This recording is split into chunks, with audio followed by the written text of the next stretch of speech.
Welcome. Today, we're stepping into the year 2027 to break down a document that might just be the most important piece of educational philosophy of our time. It's a new white paper titled Rebuilding School Education for the AI Age. For years, the big panic has been, will AI make school obsolete? Well, this paper has an answer. No. But it does make our current model of school obsolete.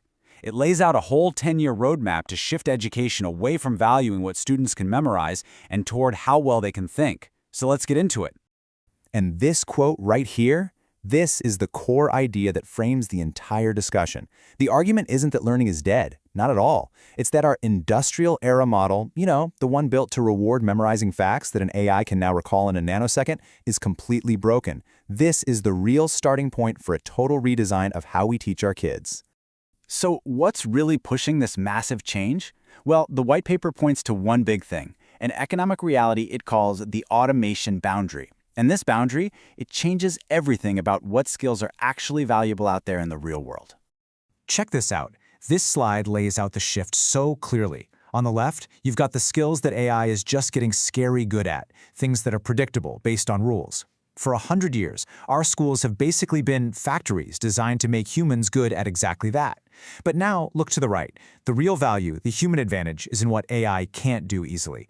Things like making good judgments when you don't have all the facts, thinking through ethical problems, or even just figuring out if you're asking the right question in the first place. That is the new target for education. Okay, so how do you turn that big idea into an actual philosophy for schools? Well, here's the key. This is not about just adding an AI class to the curriculum. No, it's a much deeper change in how we approach learning itself.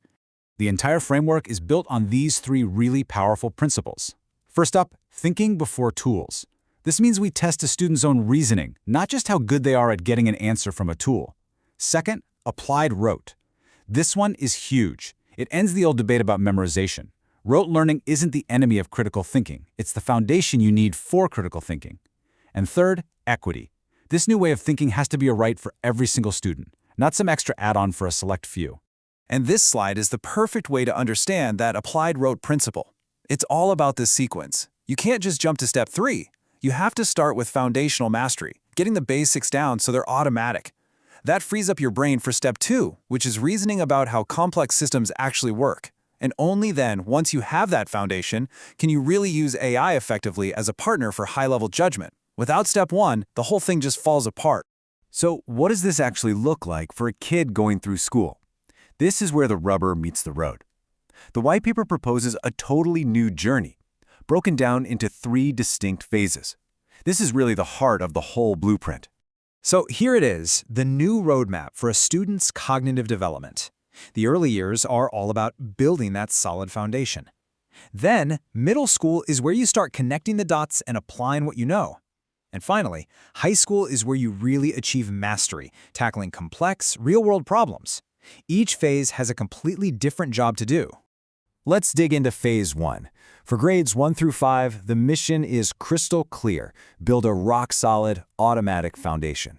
The goal here is for students to not have to consciously think about reading or basic math. It needs to become second nature, which frees up all that mental bandwidth for much harder tasks later on. And you can see exactly what that means in practice right here. Look at that. A massive 80% of learning time is all about structured encoding, basically locking in that foundational knowledge.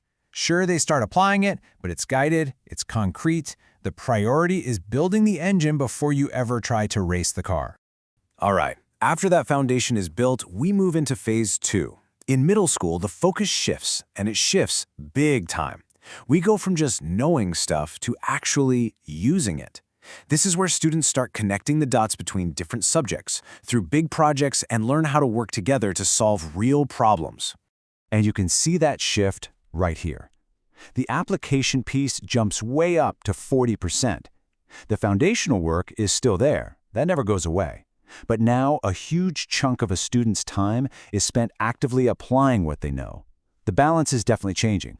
And then we get to high school, phase 3, where everything comes together. At this point, learning is almost totally dominated by application. Students are deep into case studies, complex simulations, and major capstone projects that force them to pull together everything they've ever learned to tackle really big, systemic challenges. Okay, a new model is great in theory, but how do you actually make it happen in the real world? This next section gets into the nuts and bolts, how we measure student progress, and, just as importantly, how the role of a teacher has to fundamentally change. You know, whatever you test is what students will focus on. So if the learning is changing, the tests have to change too. This table shows exactly how that works. In Phase 1, tests are mostly about recall, to make sure those basics are fluent. By Phase 2, a big chunk is applied, and by Phase 3, your grade is almost entirely based on how well you can apply your knowledge to solve problems. What we measure finally reflects what we actually value. And this is a huge one. It means the job of teacher isn't just one thing anymore. A Phase 1 teacher needs to be a master of building those foundational skills. A Phase 2 teacher is more of a facilitator, guiding students as they connect different subjects. And by Phase 3, a teacher is really a mentor, coaching students through these huge, complex, long-term projects. So let's bring this all together. When you step back and look at the whole picture, all these policies, these phases, these new roles for teachers, it's all driving toward one single ultimate goal, which is all about protecting the very core of what makes the human mind so special. And look, this isn't just some pie-in-the-sky idea. There's a real, practical 10-year roadmap to get it done. And what's really critical here is that it starts with pilot schools in underserved regions. That's to make sure equity is baked in from day one. From there, it scales up methodically, changing the exams and the support systems along the way to make sure the transition is successful for everyone. This brings us to the core message of the entire blueprint, and it's captured perfectly in this final thought.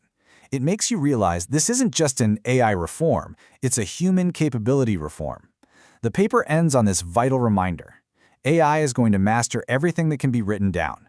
So our job in education must be to protect and nurture what can't be written down: judgment, synthesis, and ethical reasoning.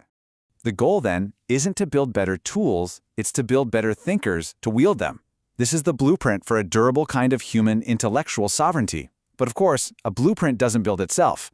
And the biggest question isn't whether it's the right plan, it's whether we can transform our teaching workforce in time to pull it off. If you want to explore the full framework or talk about implementation, you can connect with the author Jaffar Humayoon at the link you see here. Thanks for tuning in.